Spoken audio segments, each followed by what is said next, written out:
Hi, I'm Damon Smith, Extension Field Crops Pathologist at the University of Wisconsin-Madison. Today, I want to just talk a little bit about the Crop Protection Network return on investment tools that we have available on our Crop Protection Network website. First, we'll talk just a little bit about the nuts and bolts behind those tools, and then we'll actually take a look at how one of those tools actually works. So, just to give you a little bit of background on why we've developed these tools, the economics of disease control can sometimes be really hard to get at. As many of you know, farms are really businesses, and costs and profits are at the forefront of every decision-making process on the modern farm. And plant pathologists have spent a lot of time looking at best management practices and really trying to develop the best management practices. But we, up to this point, have spent really not a lot of time trying to understand, what the economics of some of our disease management tools actually are. And in fact, more recently, I spend quite a bit of my time actually talking about return on investment and trying to understand how folks actually make these decisions. And most of it really does come down to economics on how we balance that management with the economic side of things. Now, when we talk about traditional field crop disease management, 20 years ago, 25 years ago, we really were relying on a lot of cultivar resistance, cultural control practices such as tillage and residue management, and then planting decisions and sometimes weed control. It wasn't until the early 2000s where fungicides really became part of that tool chest. And we've spent probably the last 20 years or so really trying to understand how do fungicides control diseases, what is their efficacy, and then more recently trying to focus a bit on the economics and return on investment of those tools. A lot of the questions that I get from farmers are here. These top four bullets seem to be the main ones. Really, mainly I get asked a lot, what do fungicides cost? That one's hard because regionally we see highly variable costs and things, but we do kind of understand what the median costs are, and we actually look at those median costs when we develop these tools. Do fungicides increase yield, especially in the absence of disease? We get asked that quite a bit. And then, what are the situations where fungicides actually pay for themselves? And then, ultimately, folks really want to know, are they going to actually improve my bottom line in terms of that investment? Less frequently do we actually get asked about the efficacy of these products, which is really interesting because we spend a lot of our time as plant pathologists trying to get at that. And it turns out the economic side is what farmers really are more interested in. So how do we get at the economics of this decision-making process? Well, we could look at small test plots, and many of us around the country run small plot trials, which are great at again, looking at the economics. We can get sort of a quick answer about how something might work, but the downside is these single location, single year type trials can generate a lot of error, right? We don't know what the consistency of a product is. One year we might have a significant difference in a treatment relative to a non-treated control, and the next year that may change and not be different from the non-treated control. So there's a lot of error involved in these sort of single site year type trials. We could alternatively perform a more what I call global analysis, where we actually use a large number of trials across a diverse area. Loosely, this would be called a meta-analysis, which can help us increase our certainty in a particular treatment, for example. If we see a treatment actually works well across a large geography and many trials, we have a good idea that we can depend on that in the future and see that same response. So our goal really is to add a large number of trials and try to analyze those trials across a large geography to really see what is consistent. Now, just to give you some example of what's going on here and kind of what I'm talking about, this is just one site, one location where we ran some small plot treatments on a corn trial at our Arlington, Wisconsin research station. And this is pretty typical of a corn trial, year in and year out, where you might get a little bit of disease. You could take some canopy greening scores here and then take yield. and everything is not significant. In other words, nothing, we couldn't find any differences relative to the non-treated control here, but you can see there are some numerical differences if you look at yield inside that red box there. But, this isn't very informative, right? And we could repeat this trial again at Arlington, and we may get another season where, nothing is significant, or we might get one season where it is significant. As you can imagine, that's a pretty slow process. If we were just going to try to generate, say, data at Arlington, Wisconsin, it would take us maybe a decade or more to actually determine whether a treatment really is truly consistent or not when it comes to either disease control or just yield in the absence of disease. So a better way at getting at this is, again, to use what we call a meta-analysis, which is kind of a process that the medical research community has used for some time. Essentially, what we want to do is we want to take a treatment, a large number of outcomes of a particular treatment, and we want to combine those together across a number of studies to see what effectively is consistent over time. So what we actually generate is a difference of the treated versus the non-treated. And then we also record what's called the variance. So it is important that these trials actually have replications in them. The replications, in other words, repeating that same treatment across the field, say in a strip trial or something like that, can help us calculate how much variability we have in that particular field. So those two pieces are really important. We calculate the average, and we call that actually an average effect size, where we actually take the yield, for example, of the treated, we subtract the non-treated, and then we also get the variance of that particular effect size. Now, if we're looking at just one treatment, say, a fungicide versus a non-treated, we call that a univariate analysis. So that's a very simple try a set of analyses where we're just basically taking a bunch of observations of a particular treatment. Or we can do what's called a network meta-analysis, where we actually run a number of treatments head to head. And then we can take that just a step further if we want, and we can take some of the calculations out of that meta-analysis and we can begin to get the economic side of things. So we can understand, for example, the break-even probabilities that we might expect in a particular situation for a particular set of treatments. And we can begin to understand what the net benefits or positive return on investment might be for a particular set of treatments. So let's just take a quick look at a single treatment or a single group type example here. And this does come from some published work from the Corn Disease Working Group. And we'll just sort of set things up here in a simple table where we're going to look at just some simple break-even scenarios. So we're just sort of setting up where we are, maybe today, for example, $3 to maybe $4 corn.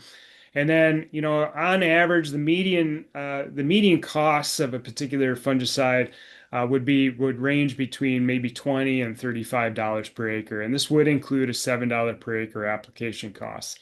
So you can do this type of calculation pretty easy on the back of an envelope, and you can see that the range here is somewhere between 5 bushels that we need to obtain in that treated over the non-treated, all the way on up to almost 12 bushels, depending on the price of the product and or the sale price here. So again, the range is about 5 bushels to about 12 bushels in this current scenario here.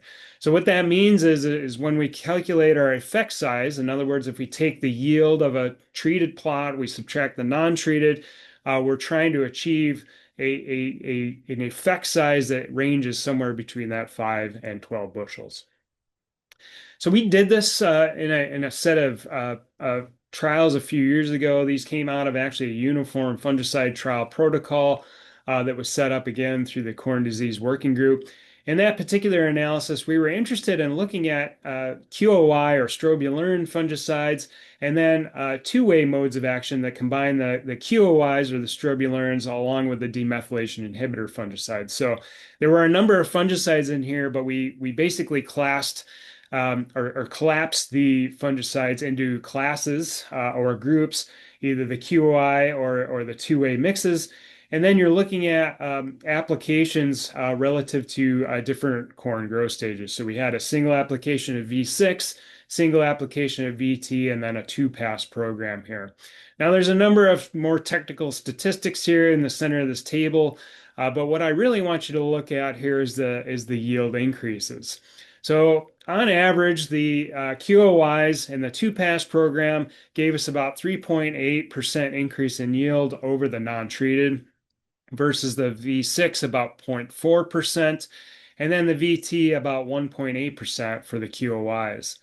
For the two-way products, the scenario is a bit different, a little more optimistic, perhaps, with 4 bushels yield preservation or yield increase here, and the two-pass 1.4 for V6, and then 3.6% for the tassel. So right off the bat, we can see that the DMI plus QOIs give us a little more certainty in terms of yield increase, and that the tassel timing is really probably the sweet spot, and that's what's doing most of the work in terms of returning some yield or protecting some yield where we use a single application of these two-way modes of action. Just to look at it just a bit differently here, here's what we call a piano chart, which shows essentially the yield difference or the yield effect sizes. So this is where we've subtracted the non-treated from the treated here. We always get a range of sort of negative effect sizes to positive effect sizes. And this is for the V6, single applications of V6. So the frequency of positive outcomes here is about 70%. The mean yield was just shy of 3 bushels per acre, and this was significant. In other words, it was different from zero. But again, keep in mind, I showed you that the break-even bushels we needed ranged in our current scenario range between 5 and 12 bushels. So right off the bat, you can see that yes, we can get a positive yield outcome where we put a treatment on, but it won't seem to cover the cost of that product. Now, here's the single tassel applications. You can see that scenario is much different. So 73% of these cases are actually positive here. So you can see in the piano chart. And now we're looking at 7.2 bushels per acre. And this is, again, significantly different from zero. Now we're in that range where we're starting to see some positive return on investment, or we can at least anticipate a positive outcome here. If we look at the two-pass program, here V6 plus VT, again, about 75% of these cases were positive. We did increase the mean yield just a little bit over the single tassel, but not a lot, and probably not enough to cover that second application. Remember, if you got to go across that field twice, you're going to have to calculate that out as a 2x example. So now we're going to need basically twice as much inside that range that I showed you earlier. So you can quickly see that really a single application around tassel gives us the best bang for our buck when we're looking at the DMI plus strobilurin products. And the likelihood of at least a break-even score is actually pretty good in that particular scenario. Now we can just go a bit of a step further here, and we can actually look at a range of those costs, so $20 to $35 again, and then set up some scenarios with $3 and $4 corn here. So inside the oval, this is the probability of actually recovering that fungicide program cost. So just looking at this just a different way. And here you can see we're actually above 50% in terms of probability recovering that fungicide cost of the tassel application timing. So a little more optimistic here. Of course, if the price of the corn crop increases, that certainly increases the probability. If that corn crop price decreases, you can see it reduces the probability as well. So there are some moving variables that you have to keep track of as you're calculating these costs. And then here's the V6 plus VT. Again, a wider range here, much less optimistic in terms of probability recovering that fungicide program cost, because now you have two passes of a fungicide. So it's costing you more to put that particular program out. And you can see it drops the probabilities down generally below 50%. So the likelihood of actually breaking even in that particular scenario with $3 to $4 corn is not likely. So, that was just a sort of single case or what we call univariate type analyses, where we actually ran two different types of analyses. We've taken this a step further and we've conducted what we call a network multi-treatment meta-analysis. And you can see there's a number of folks involved in this particular data set here. Many of the major land-grant universities across the country. This was put together again using a uniform fungicide trial protocol through the corn disease working group here. And essentially, what we were doing is looking at particular products here, 2 and 3 whey products in 2019 and 2020.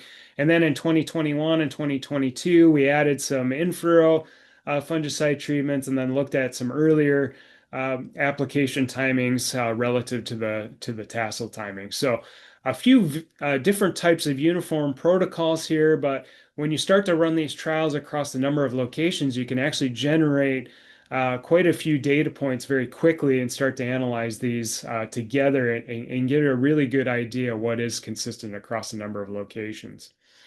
Here's what the protocols look like over the years. Again, you can see, 2019, 2020, we were just kind of looking at some of the newer products, comparing them, the tassel timing to an R3 timing. Then we transitioned to earlier application timings, comparing those to tassel timings, and then you can see some in-furrow treatments and things popping in later on in the course of these uniform trial protocols. These were carried out across 19 U.S. states. 151 studies were actually conducted here. You can see the location of those studies. So this is a very thorough set of uniform trials, almost 1,200 individual cases here. That data was collected and then was sent to the University of Wisconsin-Madison Data Science Institute, where Maria Oros and Jason Lowe worked to incorporate that data, do the meta-analyses, and then the subsequent economic analyses, which we'll talk a bit about here. So just to look at the overall data, again, we're going to look at piano charts just like we did in that first set of studies. Here's the yield effect sizes now for those 1,200 or so studies. And you can see overall the mean effect is just shy about 6 bushels with a median about just shy of 5 bushels per acre. So if we don't consider anything else, we do indeed obtain a positive yield response or yield preservation where we apply a fungicide. We also took a look in this set of studies at the overall what we call disease effect size. So how much less disease do we have in a treated plot versus the non-treated plot? So the more negative the bars here, the more disease control we actually had. And you can see the mean effect size here was actually negative 7.5%, with a median at negative 2.6%. So generally, a lot of these fungicide products do give us some disease reduction. And I will say that the main diseases in the duration of this particular data set was tar spot and then also southern rust. Now we can break that up a bit and start to actually look at individual treatments here. So these are just box plots that show the range of data around the means here. So you have the means and the bars here in the center of the boxes. And then you can kind of see the range with these whiskers and the size of the boxes here in terms of the data for each of the treatments lined up across the horizontal axis. In the left panel here, we have the yield effect size, and then in the right is the disease effect size. So again, disease, we want to be more negative, the yield obviously higher. And you can see a lot of these programs initially giving us some pretty good positive results in terms of yield preservation with some nice reductions in terms of disease control. If we now look at some scenarios here, again, breaking things up in terms of corn sale price, we can actually calculate the break-even yields here at $4 on the left-hand side, and then at $5 in the right-hand side. And you can see that the case here is that we basically have a little more optimistic break-even where we have $5 corn. So it takes basically less yield, 5.57 bushels per acre at $5 corn versus almost 7 bushels per acre at $4 corn. So again, the corn price uh, really plays a significant role here, and you have to consider that when you're trying to do this type of calculation. The other thing that has to be considered really is disease level, and we've seen this over time with many of our analyses, and you can see it pretty clearly here that lower disease levels or no disease level results in lower cases of or lower frequency of profitable cases relative to higher disease levels. So we use a 5% ear leaf severity level to make this designation, and you can see at the 5% or above, our cases of probability or getting our money back is about 52.5% versus just 31.5% for the low disease severity situation. So you also have to account for what you might expect in terms of disease level as you make these calculations, in addition to what the corn sale price is. So, as these analyses get a little more complicated, there's a lot more moving variables here that you have to take into account. Just to show you what that disease severity level looks like, right in the center is 5% severity of tar spot. These are true severity levels here. So this is where we're setting our cutoff here, and you can see 10% in the right-hand side and then 1% in the left-hand side. So that just sort of orients you in terms of what we're talking about in terms of this disease severity score. So we can look at this just a little bit differently. Again, breaking these treatments out now by disease level. So we have low disease, so if less than 5% severity here in the blue bars, and then high disease severity, so greater than 5% in the red bars here. And you can see obviously in the higher disease severity situation, again, where we might expect high disease severity, say a susceptible hybrid, corn on corn situations, the likelihood of obtaining higher mean effect sizes and higher break-even probabilities is going to be in that high disease situation there. And then we can break this out just a bit further and kind of really get at, all right, varying corn sale prices. Here's the low disease situation. These are the probabilities of actually breaking even. And you see in the $4 corn case, mostly we're below 50% probability. In the 5 bushel corn case, or $5 per bushel corn case, now we're approaching a 50% probability of break even. So it's not great here in that low disease severity situation. The whole scenario changes quite a bit when we get to high disease situations here, especially where we have an optimistic corn sale price of $5 per bushel. Well, quite a few of those bars actually above 50% there. So you can see again, just a lot of variability in these scenarios here. And it can be quite overwhelming for farmers to really wrap their head around, what's actually going on with some of these treatments, what you might expect, and how do I actually get at break-even probability and again, those net benefits. We've tried to break that down a bit, though, in some of our economic modeling. So the meta-analysis, again, helps us sort of understand what the probabilities are, but we have to take that just a bit further and begin to run some simulations of the economics here. And this graph gets pretty complicated pretty fast here, so we're really tying all of this stuff together. The red line in the center is basically $0 per acre net benefit. We're looking at a $5 per bushel corn price here.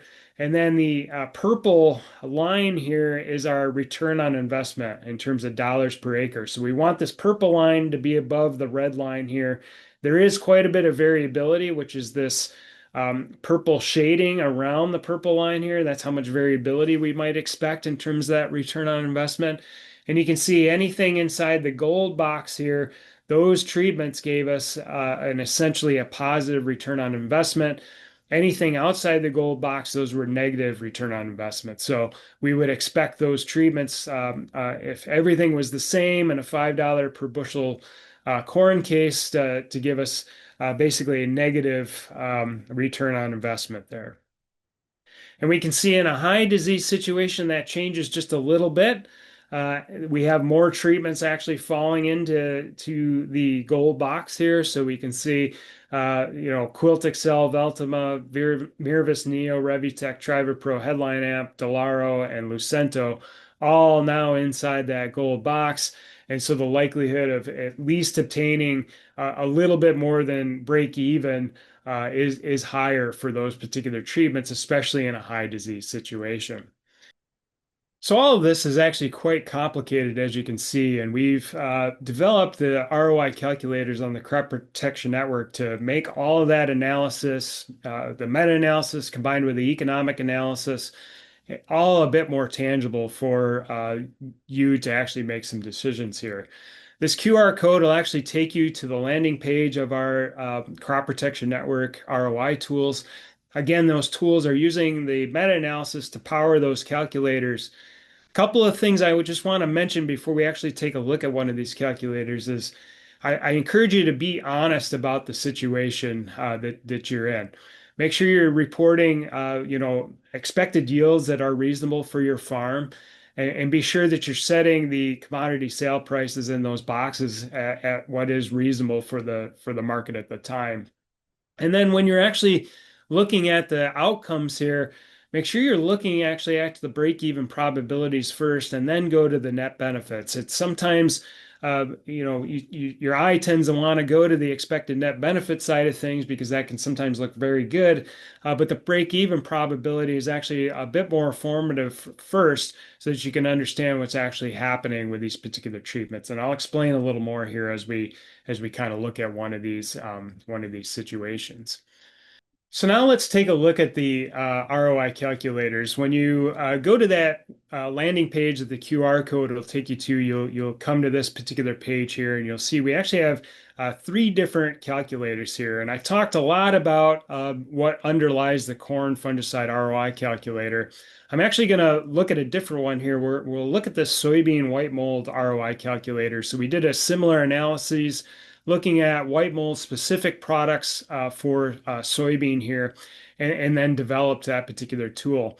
So if you click on that bar here, it'll take you to the calculator, and the calculator just auto-populated some things that are default here, and giving you some net benefits and things right off the bat. Now these boxes over here at the left-hand side, you can actually change what's going on inside these boxes. We've set them at defaults here. We do have some set median costs for some treatments here. You can get some pricing locally and actually change these prices as well. So just simply click on there and you can change this, for example, to $40 for that Endura R3 treatment. And then you see that the graph basically changed and redid the calculations once you changed the values inside the box. I'm actually going to run a scenario here looking at 60 bushel average soybean yield. I'm going to turn down the soybean price to around $11 in this case. We'll use a disease severity index score of about 30%, which would be reasonable for me in Wisconsin. And then you see we've got a base application cost here of about $10. You could adjust this up or down a little bit again to what your local prices are. $10 would be fairly reasonable for us here in Wisconsin. I'm going to leave the rest of these set about the same. The only other adjustment I might make here is I'm going to change the two-pass Endura here to about $80. Okay, so it's auto recalculated these outcomes here. And so the dashed line in the graph is set at 0. So basically no net benefit. Now, I mentioned that the first thing you really want to look at, again, your eye tends to be drawn to this net benefit score, but the first thing you really want to focus on is the break-even probabilities that are indicated in this last column here. And you can see there's quite a few things here that have really high probability of breaking even. And this is why I want you to look there first, because you'll see some of these net benefits are actually quite positive too in this particular scenario. So you can see, Cobra, almost $90 in terms of positive ROI and 100% break even for that particular treatment. We've got other things like Endurit R3 here, fairly positive, pretty high break-even probabilities. And then we've got some other treatments like this Omega at R1, followed by Miravis Neo at R3, has a much lower break-even probability and actually a negative net benefit. And part of that is because the median price for that particular treatment is actually quite high relative to some of these other treatments in here. So you can see, a lot of variability going on here across the various treatments. But again, you can get those local costs. You could change those here in these boxes, and then the tool will rerun those models in the background and give you the new calculations. What I like to look at in this graph here is get an idea how much variability we have around these particular treatments as well. So these blue bars here will tell you how wide the variation might be expected around the mean, which is the little red dot in the center. So these data are very similar to what's down here in the table. It's just a little more visual in terms of how much range you might expect. So you can see a lot of variability here across geographies expected, but generally pretty positive in terms of the break-even probabilities and net benefits that you might expect.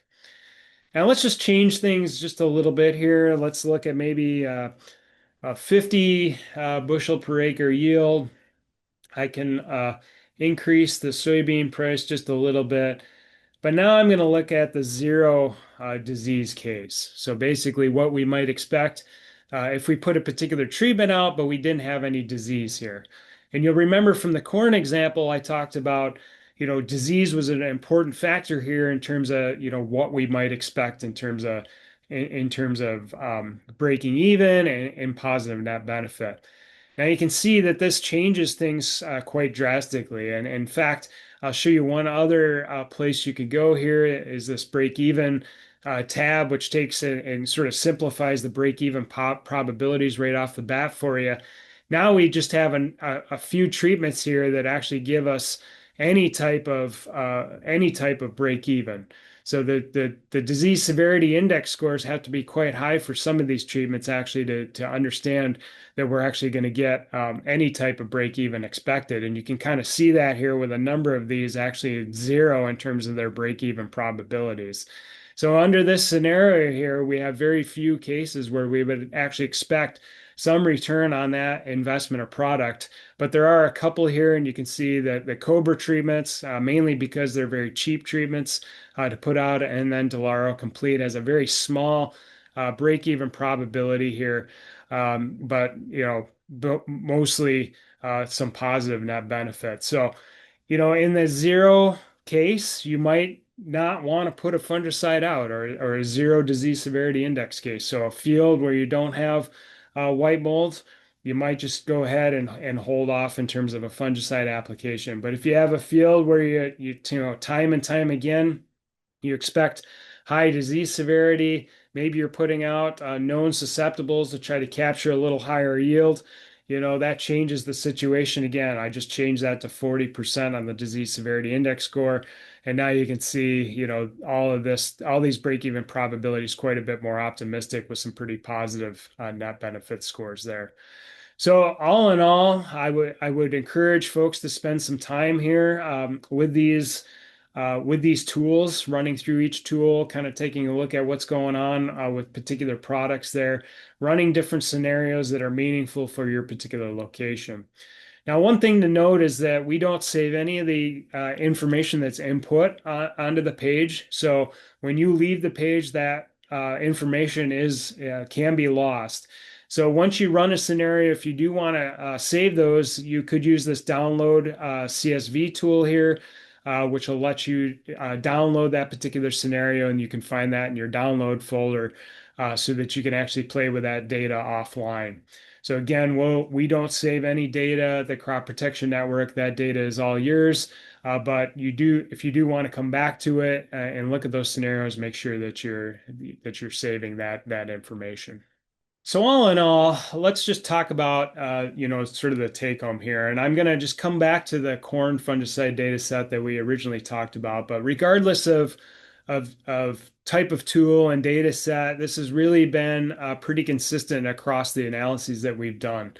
And really, it's not uncommon to get some sort of positive effect where we put a fungicide out, whether we have disease or not.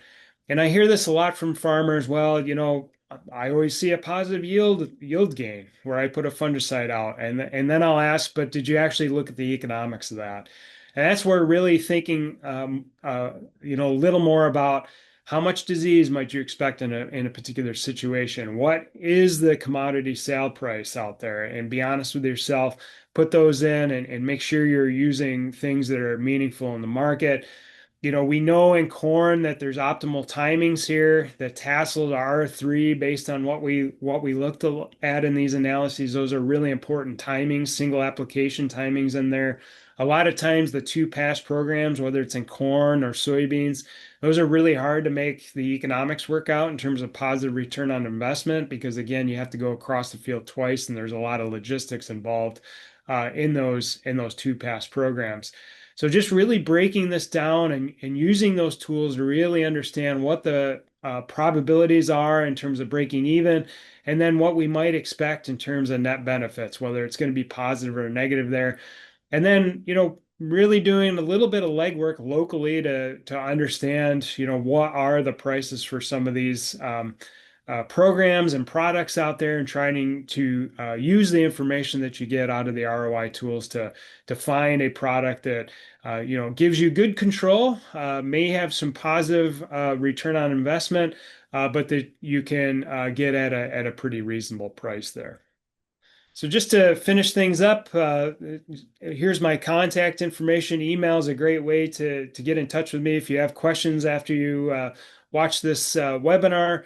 Want to learn more about the economics of some of these fungicide tools, or how we did the return on investment calculations, feel free to reach out. You can also follow me on X at Badger Crop Doc.